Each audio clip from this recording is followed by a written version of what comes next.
지난 몇 주에 걸쳐서 우리는 예수님이 이제 산에서 설교하신 그 내용들을 공부하고 있는데, 특별히 그 처음 마태복음 5장 1절서부터 11절에 있는 소위 8가지 복일에서 공부하고 있습니다. 이제 우리 한번 마태복음 5장 1절서부터 좀 외워볼까요? 예수께서 무리를 모시고 산에 올라가 앉으시니 제자들이 나오니라. 입을 열어 가르쳐 가르치되 심령이 가난한 자는 복이 있나니 천국이 저희 것이며 애통하는 자는 복이 있나니 저희가 위로를 받을 것이요 마음이 온유한 자는 복이 있나니 저희가 땅을 기업으로 받을 것이며. 오늘 이 세 번째 말씀을 가지고 말씀을 생각하기를 원합니다. 오늘 마더스데이인데, 먼저 해피 마더스데이. 우리 모든 어머니들이 온유한 어머니가 되기를 바랍니다.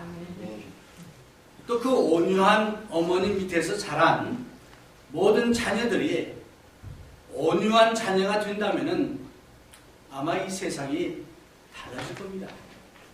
가정이 달라지고 또 우리 교회가 달라지고 여러분이 소속된 그 여러 가지 기관들이 달라질 것을 저는 분명히 믿습니다.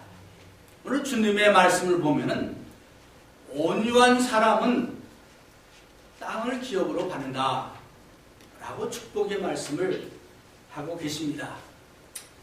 그렇다면은 도대체 온유한 게 뭐냐? 그 온유의 뜻을 먼저 한번 우리 같이 살펴보기를 원합니다.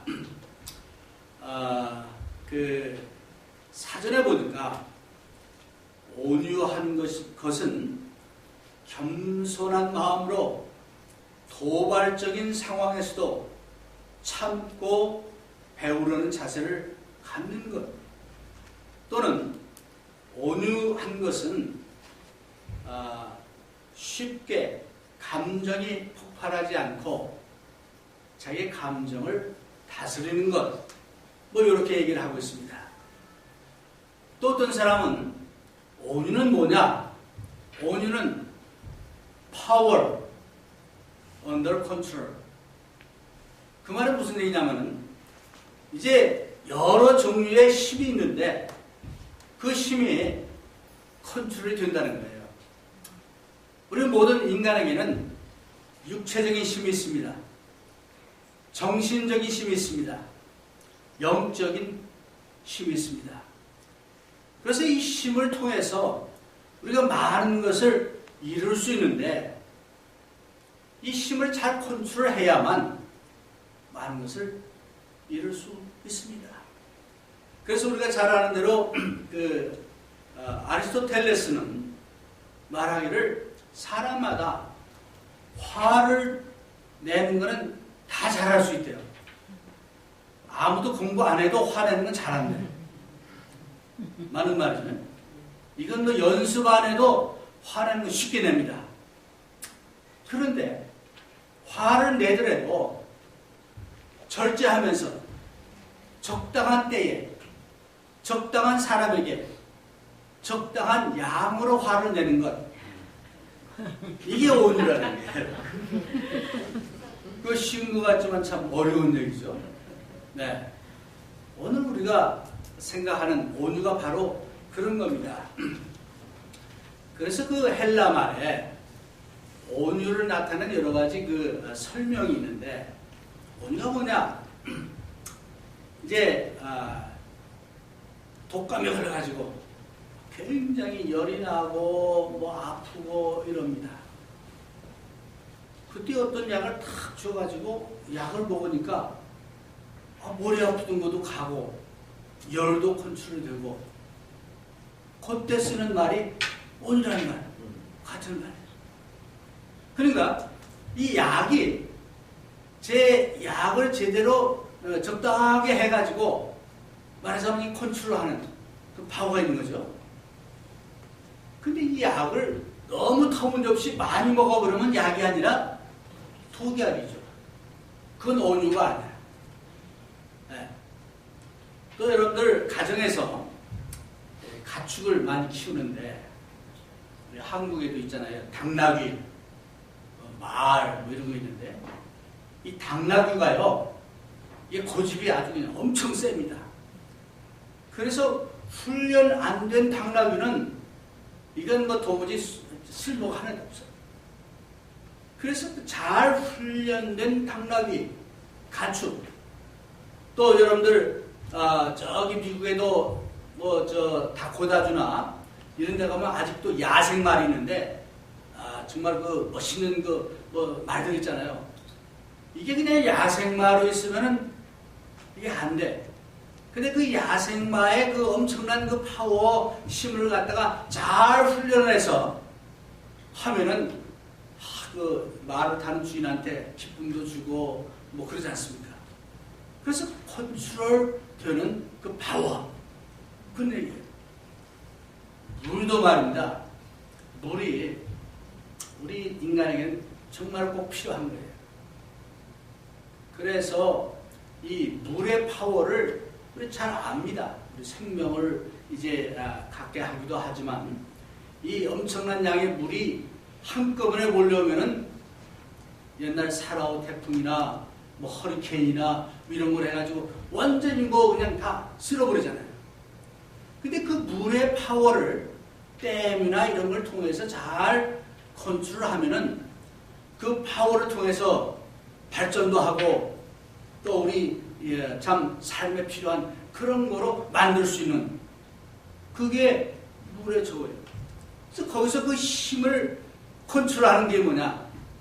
이게 온유할 그게 해당되는 거예요. 오늘 여러분이나 나나 예수님의 말씀대로만 따르면은 복을 받습니다.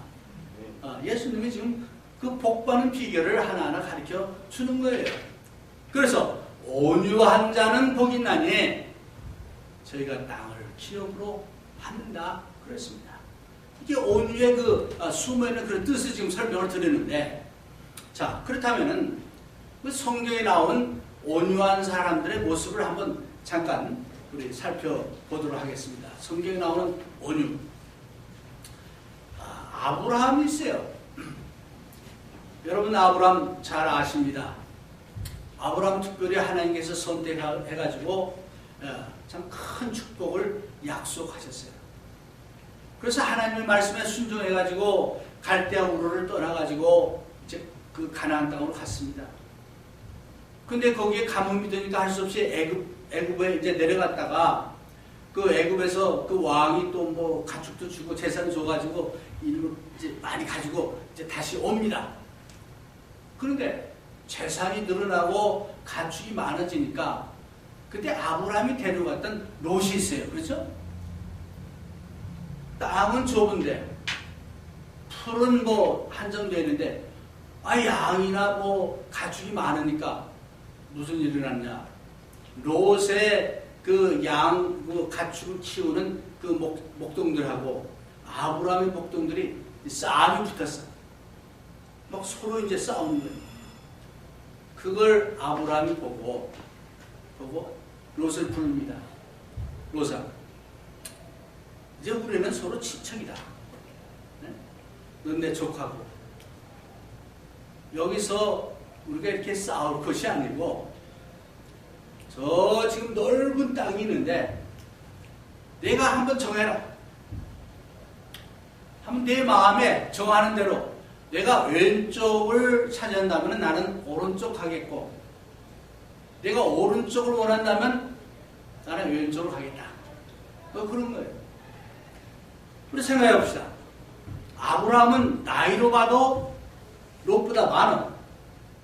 또 하나님께서 선택해가지고 축복을 약속받은 사람이에요. 그러면 당연하게 아브라함이 자기 권리를 주장할 수 있어요. 야, 롯, 너 네가 젊지? 너 여기서 떠나. 여기는 일단 내가 하나님 나한테 준다고 그런 거니까 네가 좀 딴 데 가서 이렇게. 그럴 수 있어요. 요즘 흔히 말하는 아브라함이 갑질을 할 수 있어. 그렇죠? 근데 그 아브라함이요. 그렇게 하지를 않고 롯에게 기회를 준 거예요. 내가 한번 봐라. 이게 롯은 아이고 얼씨구나. 근데 다 보니까 소돔과 고모라 쪽은 이 평지에다가 풀도 많고 물도 많고 좋고, 이쪽 보니까 여기는 뭐 그냥 거칠고 뭐 이래. 그러니까 제가 저쪽 가겠습니다. 그 소돔과 고모라를 간 거예요. 가지. 근데 결과적으로는 아브라함이 바로 이렇게 한 행동이 뭐냐? 온유한 마음을 가지고 그랬더니 하나님께서 그 뒤에 보면 아브라함을 축복해가지고 내가 이 모든 땅을 너한테 준다. 그 축복을 다시 약속하는 내용이 나옵니다.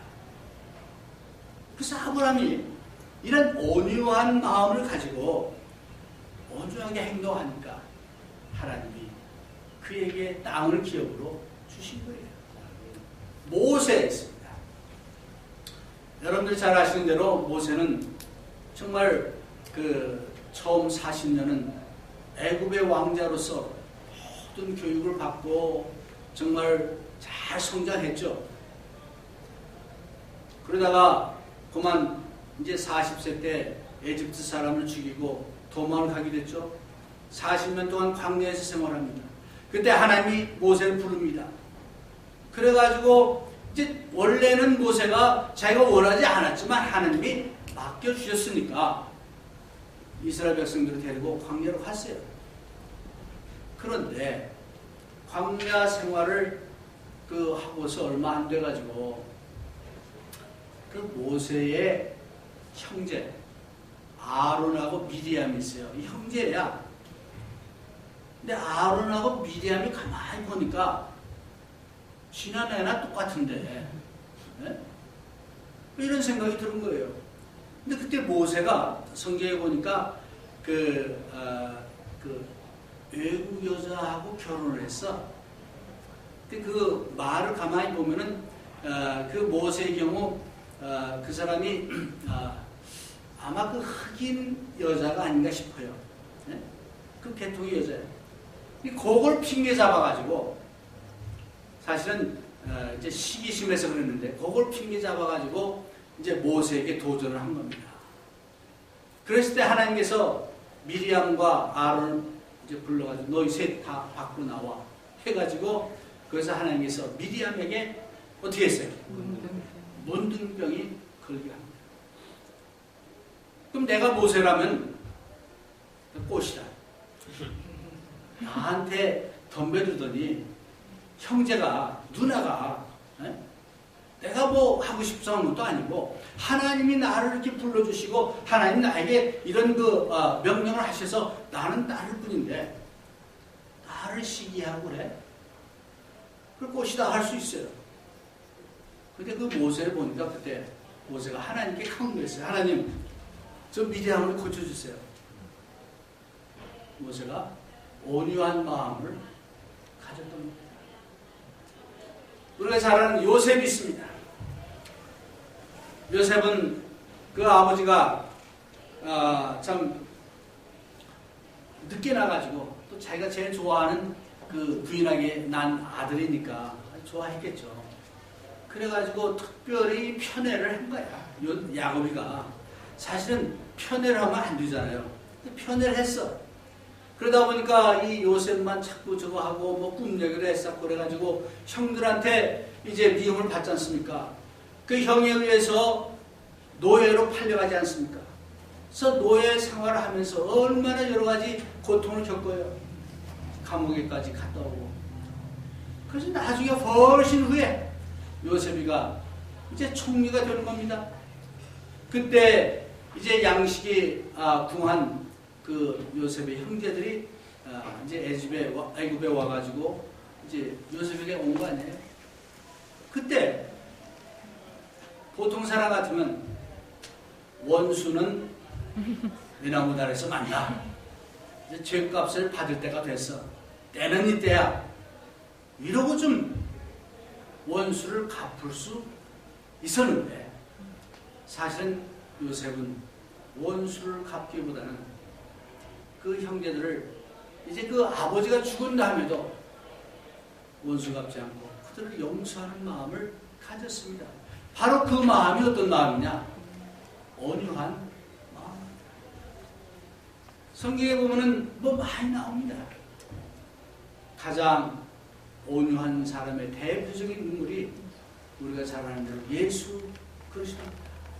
예수님께서는 이제 마태복음 11장 29절에 말씀하기를 수고하고 무거운 짐진자들아 다 내게로 오라. 나는 온유하고 겸손하니 그랬습니다. 예수님은 바람을 잠잠케 하고 병자들을 고치시고 또 물이 포도주가 되게 하시고 하나님의 능력을 갖고 계셨습니다. 근데 그 파워를 쓰지 않고 끝까지 하나님 뜻에 순종해서 십자가에 달려 돌아가셨습니다. 바로 그 모습이 온유한 예수님이십니다. 그래서 그 예수님을 베드로전서 2장 23절 이하에 이렇게 표현하고 있습니다. 욕을 받으시되 욕하지 아니하시고 고난을 받으시되 위협하지 아니하시고 오직 공의로 심판하시는 자에게 부탁하시며 친히 나무에 달려 그 몸으로 우리 죄를 담당하셨으니 이는 우리로 하여금 죄에 대하여 죽고 의에 대하여 살리게 하려 하십니다. 저가 채찍에 맞음으로 너희는 나음을 얻었나니 너희가 전에는 양과 같이 길을 잃었더니 이제는 너희 영혼의 목자와 감독되신 이에게 돌아왔느니라. 그러니까 예수님은 당신이 갖고 있는 능력과 파워를 컨트롤하신 거예요. 이게 온유한 겁니다. 여러분들은 온유한 사람입니까? 스스로 볼 때, 스스로 질문할 때 나는 예수님을 닮아서 온유합니다 라고 얘기하십니까? 아니면 하나님께서 나한테 이런 성품을 줘가지고 난 절대로 온유할 수 없습니다.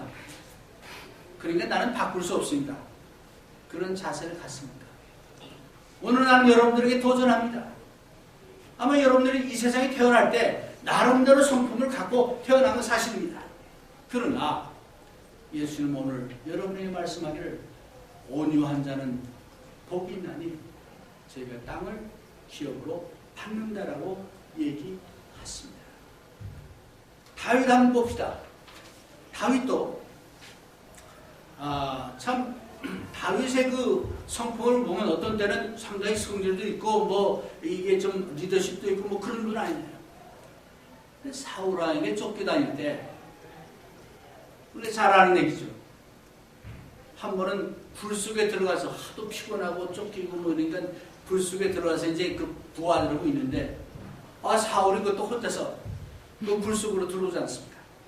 피곤하니까 들어와서 실컷 이제 잠을 자는 거예요. 낮잠을. 얼마나 좋은 찬스예요. 근데 다윗이 칼만 들어서 이렇게 하면은 자기 이제 도망자 생활도 끝나고 다 끝나는데 그렇게 하질 않고 그 사울왕의 겉옷 약간 이걸 베가지고 좀 아마 그거 베는 것도 좀 상당히 양심에 꺼리는 그런 마음으로 베는지 모르겠어요. 그 죽이지 않고 베지 않습니까? 증거로. 그 나중에 사울에게 그 얘기를 하지 않습니까? 그 이때의 다윗의 그 자세, 마음, 이게 뭐냐? 온유한 마음. 다윗의 아들 압살롬이 이제 반란을 일으킵니다. 그래가지고 다윗이 압살롬에게 쫓겨가지고 지금 말하자면 패자명처럼 피난을 간 거예요. 얼마나 처량하고 얼마나 그 마음이 안타까웠겠습니까? 그런데 사울왕의 그 친척 중에 하나인 시므이라는 사람이 얼마나 고소해요.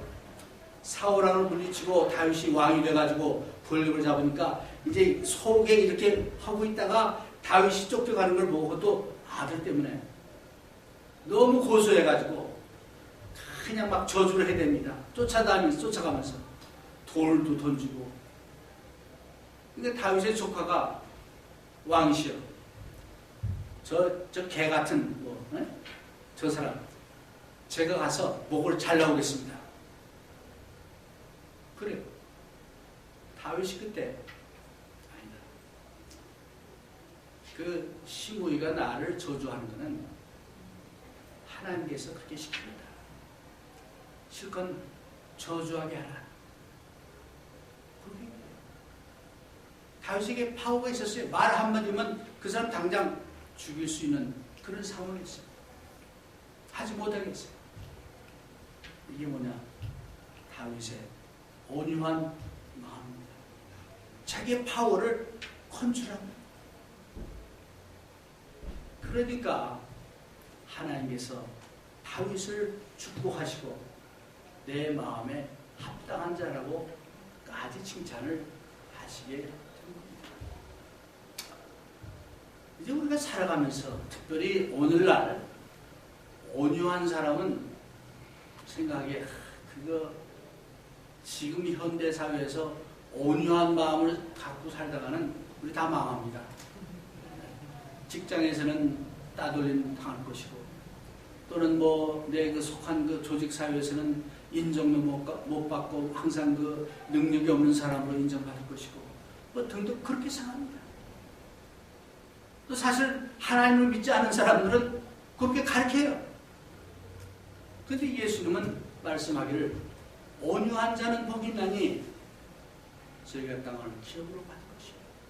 사실은 그 온유한 마음을 가질 때의 자세는 뭐냐? 나는 부족한 사람이에요. 나는 심령이 가난한 사람이에요. 나는 내 죄에 대해서 애통하는 사람이에요. 근데 나도 부족한 사람이다. 그렇기 때문에 온유한 마음을 가질 수밖에 없고 또 갖게 된다. 그래서 이제 그런 사람들을 볼 때 우리는 이제 오히려 더 불쌍히 여기고 또 이해해주는 그런 것을 합니다. 시편 37편 11절에 보니까 이런 말이 있어요. 오직 온유한 자는 땅을 차지하며 풍부한 화평으로 즐기리로다. 그 시편 37편을 쭉 이렇게 읽어보면요. 그 당시에 그 시편 기자가 굉장히 어렵고 정말 고난당하고 다른 사람들에게 비난받고 핍박받고 뭐 그런 상황이에요. 근데 이 기자가 말하기를 이럴 때 잠잠하라. 그 원수를 하나님께 맡겨라. 하나님을 신뢰하라. 그런 내용들이 쭉 나옵니다. 한번 여러분들 집에 가서 읽어보세요. 그래서 시편 37편 11절하고 예수님께서 오늘 말씀한 마태복음 5장 5절하고 보세요. 어떻게 보면 예수님께서 그 말을 인용하시는지도 모르겠어요. 그러면서 애통한 자는 복이 있나니 또는 온유한 자는 복이 있나니 오늘 말씀대로 온유한 자는 복이 있나니 저희가 땅을 기업으로 받는다. 그래서 그 시편 37편 7절 8절에 보니까 이런 그 어려운 상황 속에서 사람들에게 비난받고 인정받지 못하고 그럴 때 어떻게 하느냐? 분을 그치고 노를 그치라. 분을 그치고 노를 그치라. 네. 그리고 그 분한 것을 갚아주는 것은 우리 원수를 갚아주시는 누구? 하나님께 맡겨라. 이게 말하자면 온유한 사람의 자세다 이런 얘기입니다. 그래서 성경에 보면은 그 온유한 사람이 내가 아까 제가 질문 던졌죠. 여러분 온유한 사람입니까? 온유한 사람인지 아닌지 어떻게 이걸 알 수 있어요? 알 수 있는 첫 번째 방법은 내가 내 파워를, 내 힘을 잘 컨트롤하고 있는가? 그런 얘기입니다. 시편 기자처럼 그런 자세를 갖고 있는가? 또 온유한 사람의 또 다른 그 표는 하나님의 말씀에 대한 자세입니다. 무슨 얘기냐? 야고보서 1장 21절에 보니까 그러므로 모든 더러운 것과 넘치는 악을 내어버리고 능히 너희 영혼을 구원할 바 마음에 섬긴 도를 온유함으로 받으라 그랬어요. 무슨 얘기입니까? 우리가 어떤 그 문제를 당했거나 어떤 상황을 받았을 때 그걸 어떻게 하느냐? 하나님의 말씀을 온유한 마음으로 받으라. 그 말씀대로 받아들이고 따르라는 거예요. 우리 성경에 보면 우리가 어떻게 사람들을 대하고 어떻게 하나님을 섬기고 어떻게 화를 내고 뭐 여러 가지 다 나와 있어요. 중요한 건 그 말씀을 어떻게 받아들이냐? 온유한 마음으로 받아들이라는 거예요. 내가 그런 자세를 갖고 있냐? 아니면 아니야. 그에 따라서 나는 참 온유한 사람이다. 아니다라고 우리가 얘기할 수 있는 것입니다. 또 온유한 사람은 아까 다윗이나 다른 사람들 볼 때 어떻게 하느냐? 그 형제들을 대할 때에 무조건 정죄하거나 또는 그네들을 핍박하거나 또 그네들을 단죄하는 것이 아니고 갈라디아서 6장 1절에 보니까 이런 말이 있어요. 형제들아, 사람이 만일 무슨 범죄한 일이 드러나거든 신령한 너희는 온유한 심령으로 그러한 자를 바로 잡고 자신을 돌아보아 너도 시험을 받을까 두려워하라. 온유함으로 하라는 겁니다. 만약에 교회에서 모든 성도들이 이러한 자세로 서로 연약한 자나 부족한 사람을 대한다면 아마 교회가 아주 달라질 겁니다. 가족 간에도 달라지겠죠. 또 형제들에 대해서 우리가 참 그 예배서에 보니까 예배서 4장에 보니까 부름에 합당하게 행하여 모든 겸손과 온유로 하라 그랬어요. 그래서 형제 자매들 간의 관계에서도 이런 자세로 온유함으로 대하는, 내가 정말 그런 자세로 대하고 있는가 살펴보면은 나는 온유한 사람이다 또는 나는 온유한 사람이 아니다라고 알 수 있는 것입니다. 그래서 이 온유에 대한 말씀이 성경에 여러 군데 많이 나옵니다. 시간이 많이 가서 결론의 말씀을 드리겠습니다. 상당히 오래전 얘기인데 인디아나주에 보면은 기독교 학교가 있는데 테일러 칼레지라고 학교가 있다고 합니다. 근데 그 대학에 아프리카에서 유학생이 온 거예요. 그때만 해도 유학생이 별로 안 올 때라고 합니다. 그 학생이 딱 와가지고 이제 처음 미국에 왔으니까 얼마나 신기하겠어요. 근데 그 학교의 학장이 이 학생을 데리고 쫙 학교를 이제 안내를 한 거예요.